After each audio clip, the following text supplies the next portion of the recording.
Welcome. Today we're going to take a look at a book called Basic Income for Canadians. Before we do that, a couple ways to support the channel. Number one is to become a patron at patreon.com/CurtisMcHale. Number two is to take one of my courses on Skillshare.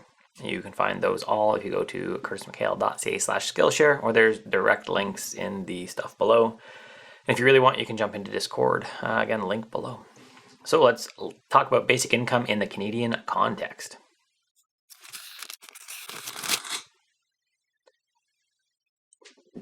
So I think the first question this tries to answer is what is basic income, and then what does it mean in the Canadian context?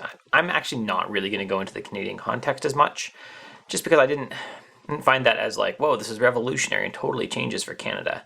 It changes a little bit for Canada because we already do have stuff like universal healthcare, some other stuff like that. So we don't have to worry about that as much in Canada as opposed to some other countries like the US, namely. But ultimately, I'm going to just stick with the basic income portion. So basic income, really, according to the author, which is Evelyn is money provided to people, regardless of what they do. They don't have to show up to any courses. They don't have to look for jobs. Do nothing. You exist. You get the money. That's fine. And you're over 18. Now, she does have some stuff in there about, if you're over a certain income, stuff like that. But ultimately, there's no bureaucracy with it. There's no checking up on you. There's nothing like that. You just get the money.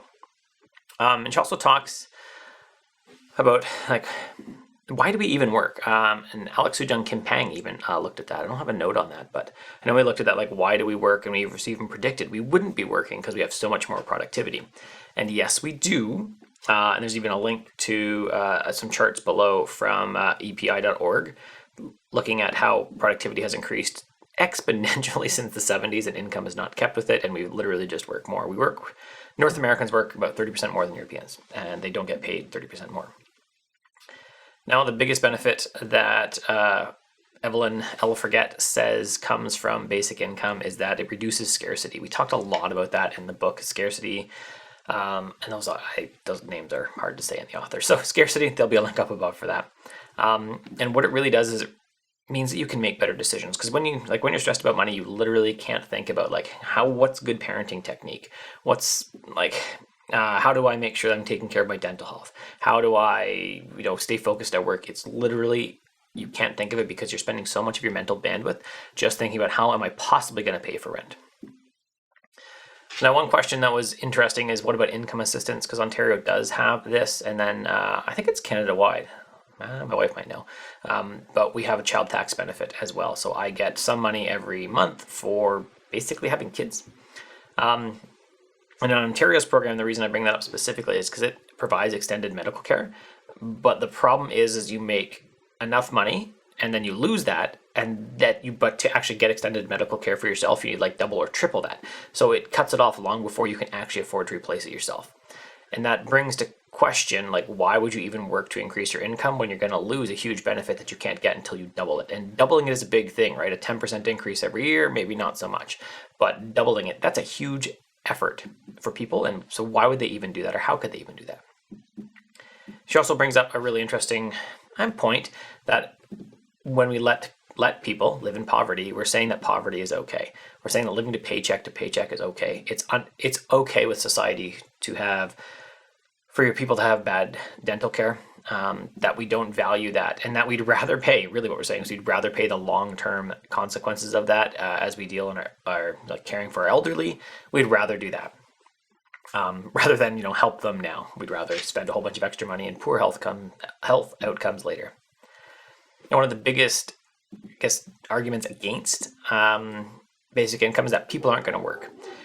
I'm not going to cite every study clearly, but she cites studies on page 79, 80, 90, and multiple other spots, and in multiple other books I've read that basically say that's not true. A few people don't work, but by and large, people really work. They work almost all the time. And what really happens is most people that stop working, it's teenagers not taking jobs while they're in high school, and then it's people not taking the lame jobs that they had to take before just to possibly pay rent. So ultimately, basic income gives poorly treated workers the ability to say no to crappy jobs that none of us would want to do. This is not a problem, though. I think this is a feature for society. Another really good thing about basic income is that much of the work women do is needed, but is unpaid in society. Think of your childcare, your elder care, grocery shopping, all these things that you don't get taken care of with. And even if you don't choose to have children, you can say, well, you chose to have children, and I did choose to have children. I have 3 girls. But if you have no kids, you still need my kids to be able to support you in your old age. Because you literally, we actually don't input enough money. It takes the coming generations to continue to do that, to increase productivity, to work for us, to care for us in our old age. So if nobody has kids, you got no one to take care of you either. Because everyone would be your age, albeit just old like you. They couldn't take care of you. So by providing basic income, we recognize the effort that women put in. And we're also making it a lot easier for women in bad situations, predominantly women, we'll say, and by far, like 90% women, in bad situations, abusive, stuff like that, where they can not even have money as a factor in whether they stay in the relationship or not. They can look at it and say, no, I'm going to get out of this relationship because it is bad for me. It's harmful. And I can just get out of it without worrying about how am I possibly going to eat next month, or how am I going to pay for a house or anything like that. They can just get out of it knowing that they can cover the basic necessities. So, final question. Should you read Basic Income by Evelyn Forget? If you're interested in basic income in Canada, then yeah, I think so. If you're not, I'm not sure. So, The War on Normal People by Andrew Yang, I've covered this before. There'll be a link up above. It's a different book talking about similar things. It's America focused. Yeah, I think it's America Bucks at the end, as their here's how we do basic income.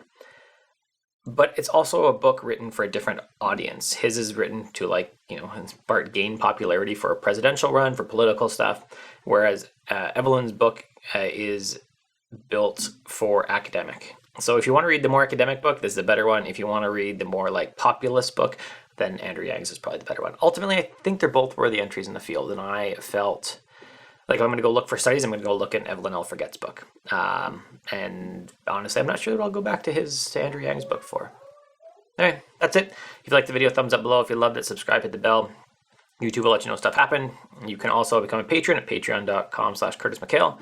Take some of my courses on Skillshare, links below. In fact, I take all the notes for books like this using the Zettelkasten system. I have a whole course on Zettelkasten below. What else do I got? That's it. You can hear my kid maybe yelling upstairs, so I gotta go deal with that, really. And then I gotta go do other things. Have an awesome day.